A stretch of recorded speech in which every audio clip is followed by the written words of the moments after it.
Hello everyone, welcome back. आज हम लोग सिंटेक्स का स्टडी करेंगे। एक बात ध्यान रखिए कि किसी भी टॉपिक को सर्वप्रथम हमें थोरोली स्टडी करनी है, पूरा डीपली और ब्रॉड में स्टडी करनी है। उसके बाद हमें सेलेक्टिव स्टडी करनी है। तो मैं आप लोगों को आज सिंटेक्स में कुछ सेलेक्टिव स्टडी के बारे में बताता हूँ, कुछ सेलेक्टिव क्वेश्चंस देता हूँ जिसे देखिए जो बोर्ड एग्जामिनेशन की दृष्टि से बहुत ही महत्वपूर्ण है। तो देखिए, syntax in one shot for board examinations. Board examination के लिए आपका यह है मुख्य रूप से। देखिए, his poetries are mystic. His poetries, आप अच्छी तरह जानते हैं कि पोएट्री का प्लूरल नहीं होता है। अच्छी तरह समझिए कि पोएट्री का प्लूरल नहीं होता है। प्लूरल में प्रयोग करने के लिए हम पोएम्स का प्रयोग करते हैं। तो हिज पोएट्रीज आर मिस्टिक का करेक्शन होगा हिज पोएम्स आर मिस्टिक। ठीक है, पोएट्रीज नहीं होता है, इसके जगह पर पोएम्स हो जाएगा यदि हमें प्लूरल में इस्तेमाल करना है।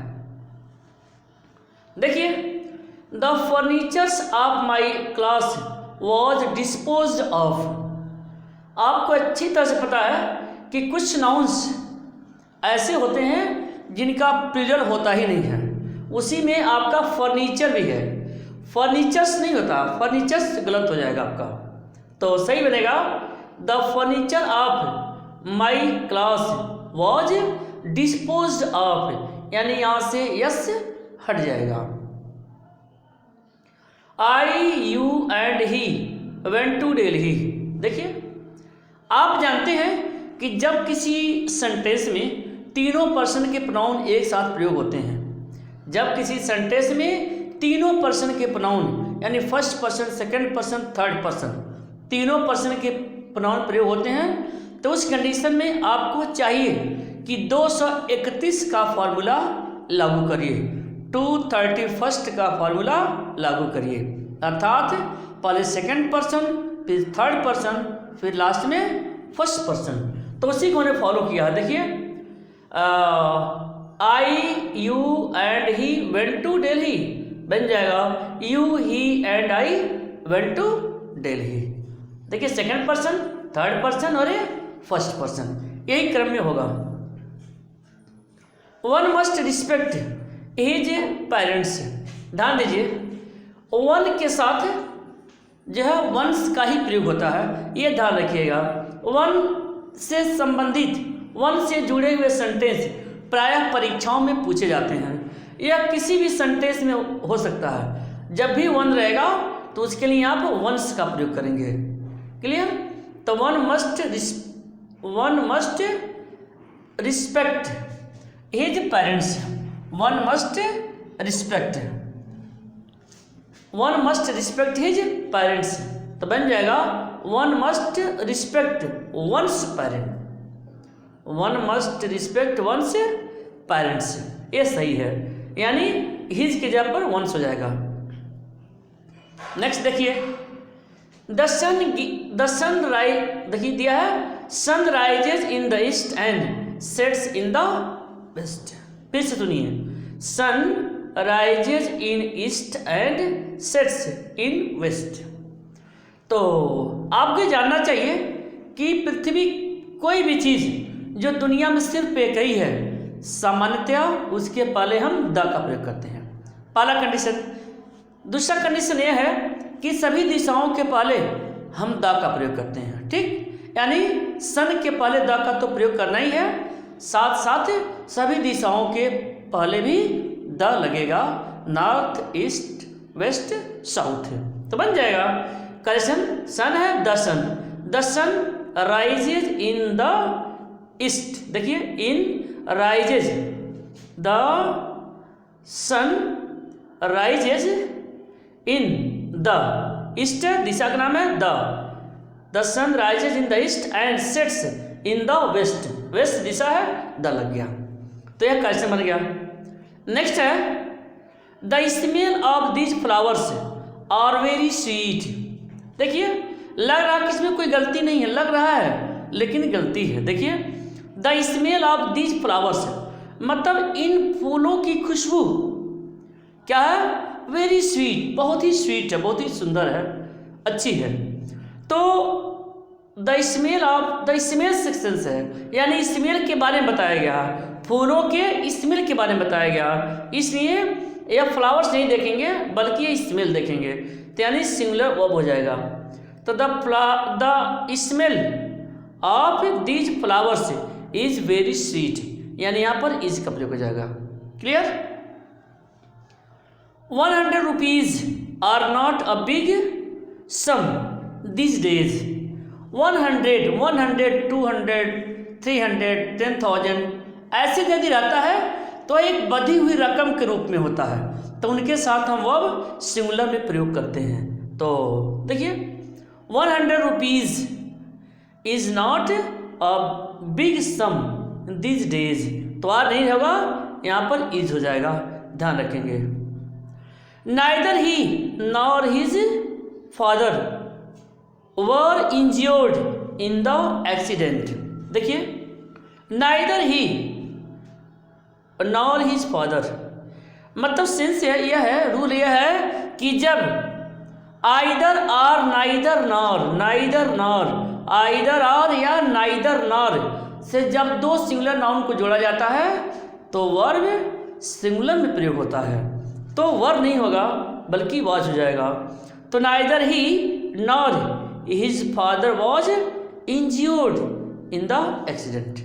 तो यह आपको समझ में आया। नेक्स्ट, तो देखिए all my family members have arrived. All my family members, तो all my family member, family members sense है तो बन जाएगा correction, all of my family members have arrived. All of का प्रयोग हो जाएगा, नहीं ऑफ लग जाएगा। गिव मी 3.5 रुपीज, ध्यान दीजिए, गिव मी 3.5 रुपीज, हाफ के पहले हमेशा ए और एन का प्रयोग होता है, इस बात को ध्यान रखना है। हाफ के पहले ए अथवा एन का प्रयोग होता है, तो बन जाएगा गिव मी 3.5 रुपीज, यानी आर्टिकल का प्रयोग हुआ a. They all come here, they all, they भी है और ऑल भी है, देख सकते ऑल नहीं लगेगा, यानी लगेगा भी तो यूं लगेगा, all of them come here, all of them come here. The English is the language of the English. देखिए the English is the language of the English, तो देखिए इंग्लिश ऐसा वर्ड है, इसके पहले यदि हमने द लगा दिया तो वह इसका मतलब हो जाएगा अंग्रेज, यानी इंग्लैंड के लोगों से सेंस आ जाएगा। यानी इंग्लिश के पहले द लगा दिया तो वहाँ के लोगों से सेंस आ जाएगा, और द को हटा दिया तो वह वहाँ की भाषा बन जाएगी।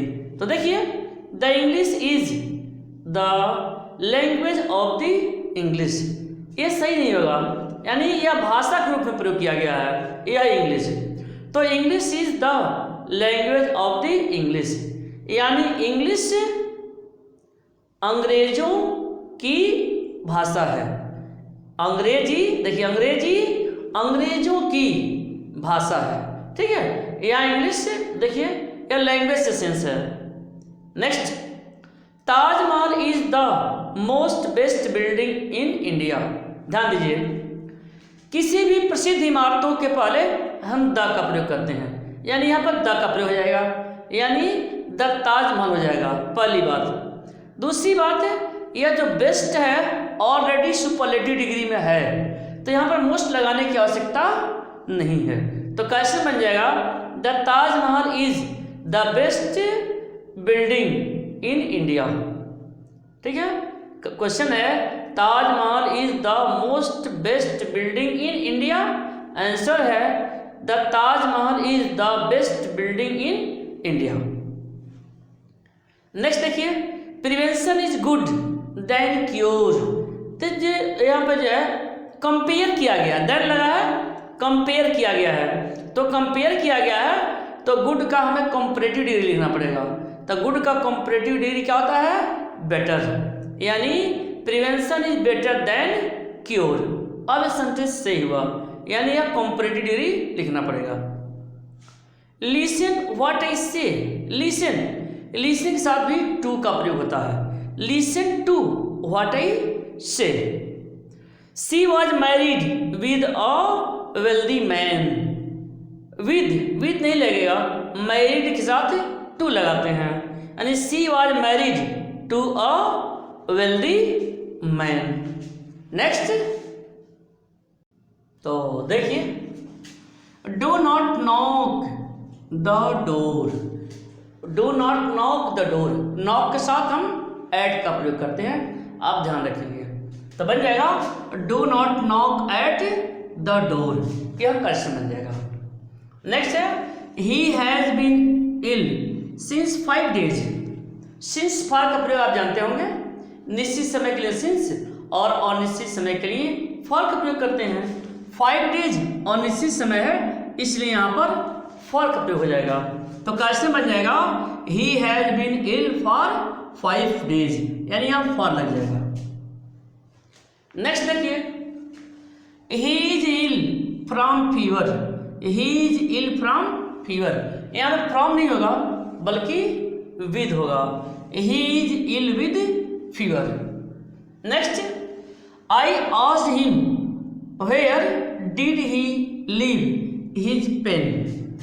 ठीक है, तो देखिए यह नरेशन का वाक्य है, और जो इंट्रोगेटिव सेंटेंस होता है जब उसे हम इनडायरेक्ट बदल देते हैं तो असर्टिव बन जाता है। असर्टिव मीन्स अफर्मेटिव या निगेटिव, अफर्मेटिव या निगेटिव मीन्स सब्जेक्ट के बाद हेल्पिंग वर्ब। तो यह ऐसे बन जाएगा, I asked him where he had, he के बाद हैड, ही के बाद नहीं रहेगा, where he had left his pen, यूं बन जाएगा। Next, I gave my examination, मैंने अपना परीक्षा दिया, दिया गेव, यहाँ गेव नहीं लगेगा, परीक्षा देने के लिए टेक एग्जामिनेशन होता है। ठीक है, तो बन जाएगा I took my examination, I took my examination. I am fond of to play cricket, I am fond of to play cricket. Fond आपके साथ इन्फिनिटिव का प्रयोग नहीं होता बल्कि जिरंड का प्रयोग होता है। जिरंड वर्ब के फर्स्ट फॉर्म में आईएनजी लगाने से बनता है। तो I am fond of playing cricket. Clear? चलिए, every book and every journal in the library are in bad shape. तो ये ध्यान रखिए, जब भी दो नाउन्स ईच या एवरी से जोड़ते हैं तो उनके साथ वर्ब सिंगुलर में प्रयोग होगा। तो बन जाएगा every book and every journal in the library. ठीक है, इन द लाइब्रेरी यहाँ पर आ रहा है तो यहाँ पर इज हो जाएगा, क्योंकि इस नाउन के पहले एवरी का प्रयोग किया गया है। तो is in a bad shape. Next, he is too weak that he can not walk. तो बन जाएगा he is so weak that he can not walk, यानी यहाँ पर शो का प्रयोग हो जाएगा। नेक्स्ट, तो देखिए, the gold is heavier metal than iron. देखिए, गोल्ड है मतलब रूल है कि किसी भी मटेरियल नाउन के पहले हम द का प्रयोग नहीं करेंगे। ठीक है, जैसे गोल्ड है, आयरन है, सिल्वर है, मिल्क है, वाटर है, इनके पहले द का प्रयोग नहीं होता है। होता है रेयर केस, लेकिन किसी विषम परिस्थितियों में, किसी विशेष सेंस में। तो कैसे हो जाएगा, gold is heavier metal than iron. Next, he washed neither his hands और हिज फेस। ध्यान रखिए, आइदर और नाइदर नॉर, यानी नाइदर है तो यहाँ पर नॉर लग जाएगा। तो he washed neither his hands nor his face. Next, 5 times 5 are 25। 5 times 5 are 25 बन जाएगा 5 times 5। देखिए ये कई सेंस है इसका, एक सब्जेक्ट रूप में प्रयोग किया गया है, यानी यहाँ पर इज लग जाएगा, सिंगुलर वो लगेगा। तो 5 × 5 is 25। He has left Agra with bag and baggage. Bag and baggage में ही विद का सेंस आ जाता है, इसलिए आपको विद लगाने की आवश्यकता नहीं है। बैग एंड बैगेज मीन्स होता है बोरिया बिस्तर के साथ या बोरिया बिस्तर सहित, इससे विद नहीं लगाना है। तो बन जाएगा he has left Agra bag and baggage. He is the perfect gentleman, ध्यान दीजिएगा, he is most perfect gentleman, he is most perfect. Perfect तो ऑलरेडी यह पूर्ण है अपने आप में, इसमें आपको जो है मोस्ट लगाने की आवश्यकता नहीं है। कुछ वर्ड्स ऐसे होते हैं जो अपने आप में परफेक्ट होते हैं, पूर्ण होते हैं, उनमें पॉजिटिव कॉम्परेटिव या सुपरलेटिव डिग्री लगाने की आवश्यकता नहीं होती है, जैसे सर्किल, परफेक्ट, इस तरह के कुछ वर्ड्स हैं। He is the perfect gentleman, यानी मोस्ट नहीं लगेगा, क्योंकि जो परफेक्ट है वह ऑलरेडी पूर्णता का सेंस दे रहा है। Ram's brother's car has been stolen. देखिए, राम्स ब्रदर्स कार, किसी भी सेंटेंस में डबल एपॉस्ट्रॉफी का प्रयोग नहीं करते हैं, ये ध्यान रखना है। किसी भी सेंटेंस में डबल एपॉस्ट्रॉफी का प्रयोग नहीं करते हैं, तो इसका आंसर यूँ बन जाएगा car of Ram's brother has been stolen. Next, mathematics are not an easy subject. Mathematics are, S लगा हुआ मैथमेटिक्स। कुछ नाउन्स ऐसे होते हैं जिनके अंत में यस लगा होता है, लगता है कि वह प्लूरल है, लेकिन वह प्लूरल नहीं होता, सिंगुलर होता है, इसलिए उसके साथ सिंगुलर वर्ब लगता है। जैसे नाउन्स क्या हो सकते हैं, आप मैथमेटिक्स देख रहे हैं, पॉलिटिक्स देख रहे हैं, इकोनॉमिक्स है, फिजिक्स है, सभी में यस लगा हुआ है। जैसे लग रहा है कि यह प्लूरल है, लेकिन प्लूरल नहीं है, सिंगुलर है, और इसलिए इसके साथ सिंगुलर वर्ब का प्रयोग होगा। तो mathematics is not an easy subject, यानी इज लग जाएगा, आर नहीं लगेगा, इज लगेगा। Milk is preferable than tea. Preferable, prefer और प्रीफरेबल के साथ देन नहीं बल्कि टू लगाते हैं। प्रीफर और प्रीफरेबल के साथ टू लगाते हैं, तो कैसे बन जाएगा, milk is preferable to tea. तो इस तरह से मैंने शॉर्ट में आपको जो है सिंटेक्स को बता दिया, जो आपके बोर्ड एग्जामिनेशन की दृष्टि से बहुत ही इम्पोर्टेंट हैं, बेहद इम्पोर्टेंट हैं। आप इसे ज़रूर रिवीजन करिए, इसे ज़रूर जानिए। इस तरह के कुछ और भी सेंटेंस आते हैं, तो आप इसी रूल पर, इसी पैटर्न पर करेंगे। ओके।